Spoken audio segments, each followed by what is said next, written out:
Hi everybody, Ben Packer, coming from the Old City of Jerusalem Heritage House with our Packer on the Parsha. This week we have two Parshas, double Parsha, VaYakhel and Pekudei, and we're finishing the book of Exodus, of Shmos, the book of redemption. We're finishing that and going on to the book of VaYikra next week. So let's finish strong.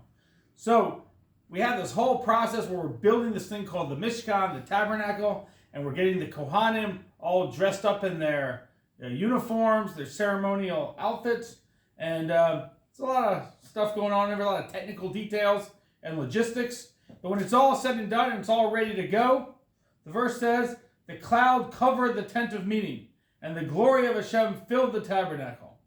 God had a physical presence, in a way, on this Mishkan, on this tabernacle. There was a cloud that, in a way, showed God's presence in the desert. And we're told by the commentators that this presence was stronger in this tabernacle than it was later in the temple. And the temples that stood in Jerusalem. And even and when it was in Shiloh before that, it was actually stronger here than it was there. But the Sforno points out, one of the commentators, that in the third temple, it will be even stronger than it was in the desert. God's presence in the third temple will be the strongest so far.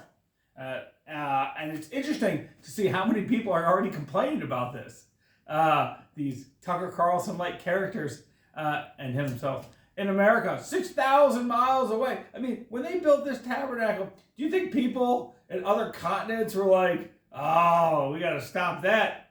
That's not going to be no good.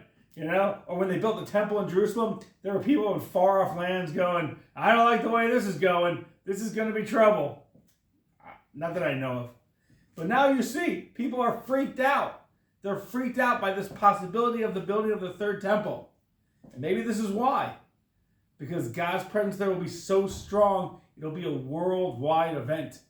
Even more than the previous situations. Shabbat Shalom.